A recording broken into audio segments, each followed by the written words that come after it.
we're going to talk about just the practicality of building AR/VR solutions for enterprise, because that tactical piece is really important. We understand what the technology does, but how do we get something built? How do we get a POC? How do we get funding? So I will let my two co-panelists introduce themselves quickly. So I start. My name is Cécile Eskenazi. I'm the creator and host of aVRjourney, which is a web show for consumers about AR, VR, and also 360 video, which is why I always have my camera with me. And I used to head up product marketing at Ericsson in the Chief Innovation Office, focusing on AR, VR, which is where I got my taste for VR for enterprise. Hi, I'm Rika Nakazawa, and I have a hollow echo going on here. I'm based in San Francisco. I'm co-chair of the Enterprise Committee together with Amy with the VR ARA. I'm also a strategic advisor for a couple of ventures in the VR AR space. One is an enterprise AR machine vision company, and the other is social VR platform. And have been in the space of technology disruption for a long time, and have been an executive at places like NVIDIA and Accenture, and most recently with Frog Design. It's all about human-centered design, which is an inherent component of how we think about where things are going and how products and services are being designed to optimize VR AR experiences. So thank you for having me here today. Oh, move this closer. Okay. So you can hear. Is that better? So we don't have a ton of time to do sort of a full panel, so I put together 3 questions for us to sort of talk about, and we'll save some time at the end, hopefully, to answer any questions you might have. So the first thing we want to talk about is that my slide doesn't quite fit, but we've seen a lot of some of the use cases here, this week and a lot of these conferences. But I thought that we could talk about a few that we're seeing out there and how they're relevant.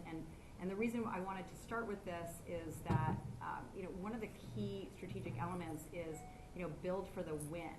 And so looking in your particular vertical and what kinds of solutions your business needs. So I thought maybe we'd start with that. And Rika, do you want to start? Yeah, sure. So I'm the enterprise AR machine vision services company that I've been advising called Gravity Jack. We had a TechCrunch article that came out a couple of months ago and have been getting besieged by inquiries on the technology, which is essentially object intelligence with 6DoF, called 6 Degrees of Freedom.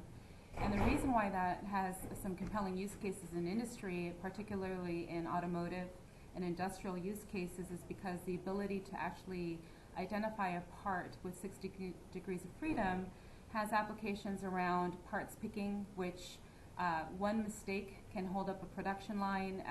The errors around it can be tens of thousands of dollars with just one mistake, as an example.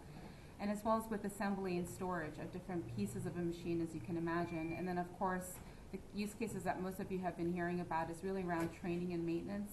So one GE 6000 LM, I think I have the acronym somewhat mixed up, but one of those engines to do clutch replacement can cost millions of dollars.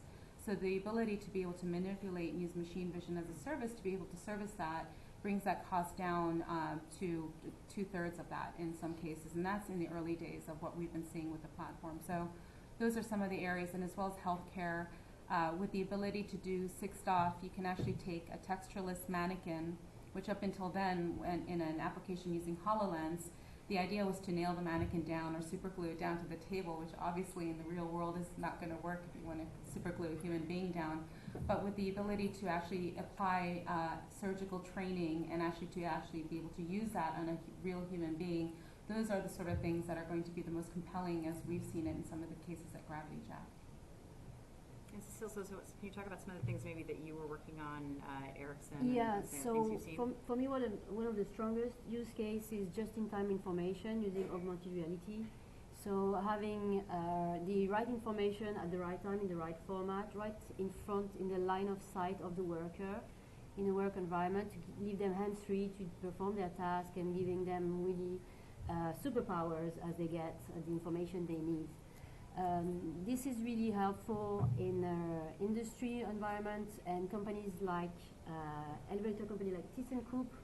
They use that for repairs of elevators. They use the HoloLens, and they found that they are able to perform They repair jobs in 20 minutes instead of 2 hours just using the HoloLens.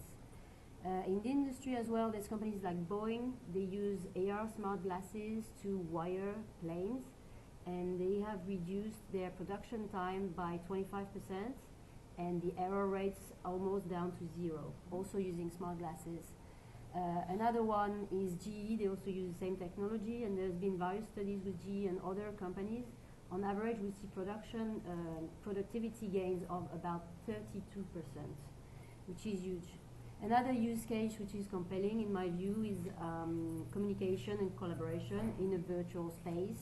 So companies like Scope AR, they have solutions allowing to do live troubleshooting and communicating with a remote expert. You have technicians in the field, they have an issue, they show what they see to the remote expert, and they're able to together solve a problem.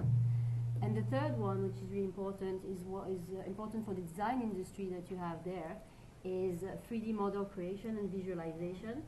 Architects use that, for example. So we have a company called Gensler. They are the architecture firm that are building NVIDIA's new headquarters here in Santa Clara.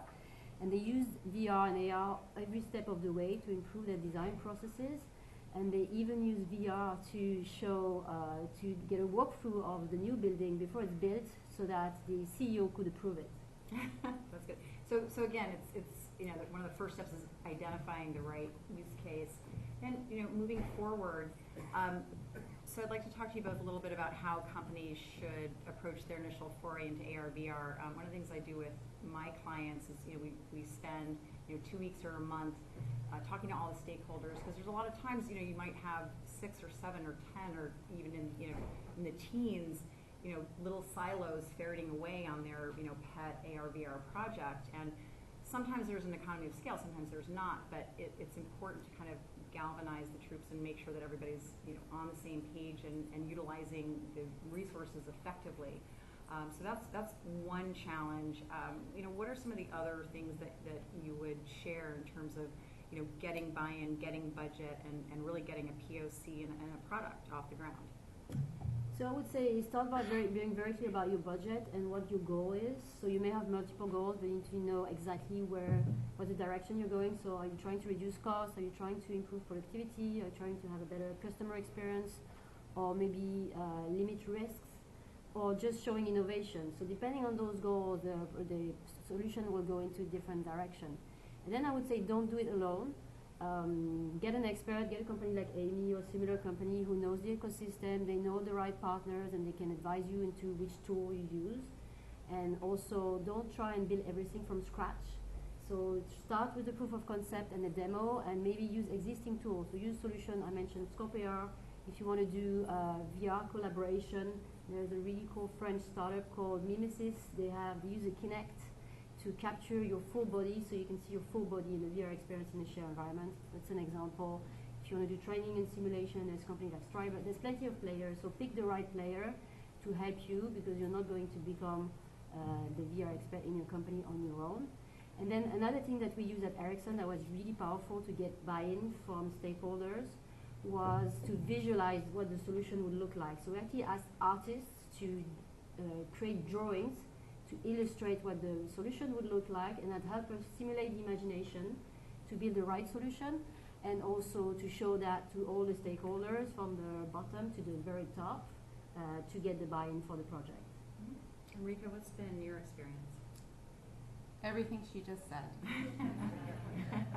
I would add that it's really important to think about AR, VR as not an acronym, right? I think there's a fatigue that starts to wash over corporate executives' eyes when they think about this as a technology. It really is fundamentally about thinking about this as a paradigm shift in terms of how you're going to engage with your customers, whether that be a business customer, an end consumer, and in many cases your employees. And I was really impressed with some of the ways that Meta has been pushing the envelope and drinking their own Kool-Aid around this. If any of you heard Marin's keynote this morning, the fact that their whole organization is moving to a monitorless work environment is one of the ways that you really galvanize and get people to see the light, right, in many ways. And at the end of the day, no matter how many words you use to try to explain the beauty of this technology and why it is going to foretell the way that we're going to move from human-machine interface to what I say is still the same acronym. It's still human-machine I, but it's going to be human-machine integrate. And so the more that you can show people, right, with where the technology is going, about how we fundamentally converge digital, physical, and human, and ultimately as well the next generation of AI, and how we're going to have these agents around us that are going to be secondary to us, and yet also hopefully be the glue that enables us to be more social beings, is the way to elevate the conversation, that it's not about a utility, it's not about an app, it's really about participating in and being authors of and collectively being pioneers together within an organization that everybody can be on board with. And it starts, as Cecile was saying, you know, some of it is just by small experiments here and there. Don't try to bite off the whole thing. It's really about having those little points of light. I mean, we've all seen how one little experiment or how one little example of AR can actually illuminate people's faces, and you can just start with that. And that also ties back to human-centered way of thinking about this, right? It's not about the machine, it's not about the technology. Yes, those are important components of it, but how does this fundamentally work together with how we're all thinking about where things are going from a human-centered design and design thinking perspective? So that's the way that I would kind of think about how we talk to either our colleagues who are executives, or some of your clients are executives, or even people that are just on the ground trying to do this work. Yesterday at a panel session, a woman was talking about upskill and how she's working on factory floors as one example. And the question was, well, how did the factory workers like it? I mean, it's this device that they had to wear. She said they loved it, because all technology up until now, for the most part, has been addressing white-collar problems. And now this is something that's really illuminating that the blue-collar factory workers are feeling like they're able to take advantage of technology in a way that doesn't need a whole lot of explanation, hopefully. You just put the device on or look through the device, and then the magic can happen. So, well, I think that leads into our third question, which is, what are the considerations for long-term AR/VR development? And one of the challenges is, once you take that step, it's a long road, not just in evolving with the technology, but this is the next computing platform, particularly AR, and looking at a lot of the ways that Rika just described, this sort of ubiquitous solution that changes the way we work, the way we interact, both socially and at work. And so there's this notion of scale, and how does this integrate into your existing data sources? What data are you going to be pulling out of VR to show the efficacy and the ROI behind these solutions? So what are some of the ways to really look at this as an end-to-end solution moving forward, and really prioritizing the roadmap of building into AR and VR? So we don't have too much time, but if you guys can touch a little bit on that. Okay, so I think the first thing is build on your experience. If you've done your demo, you've done your prototype, now you need to show that you're solving a real issue. So you can't really use technology for the sake of technology, and that's really important. So measure the ROI of your demo and your prototype, and then you're able to go through all your stakeholders, and then get your budget approved, and then make sure you hire the right people. So you need to build a team, and then you need not just focus on technical people, you need to have also creative people who will define the right solution that will increase based on your goal, that will work in the long term. And to do that, you need to work with, to Rika's point, you need to work with people who are going to use the solution. So don't just design in your little lab and then push it down to them. You need to involve them every step of the way from the very beginning, early on in the process, so that when the solution is ready, they will use it and they'll be happy with it because they've been involved all along in the design.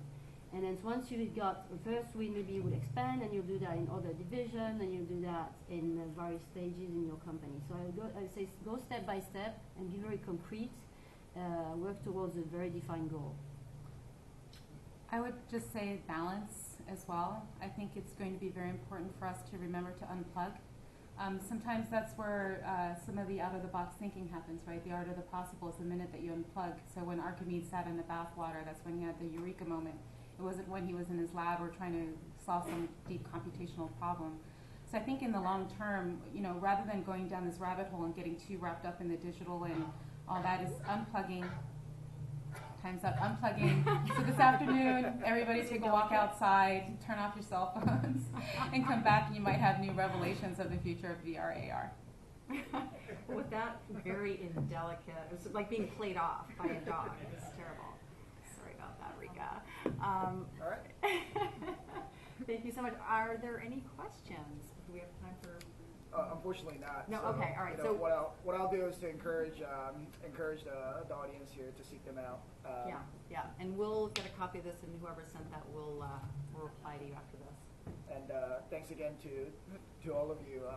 And it's really tough to go and do even a mini panel in 15 minutes. And, That's why I have my little applause. I love that you policed yourselves too. So it's a monumental amount of effort. Let's give them an applause. Thank you.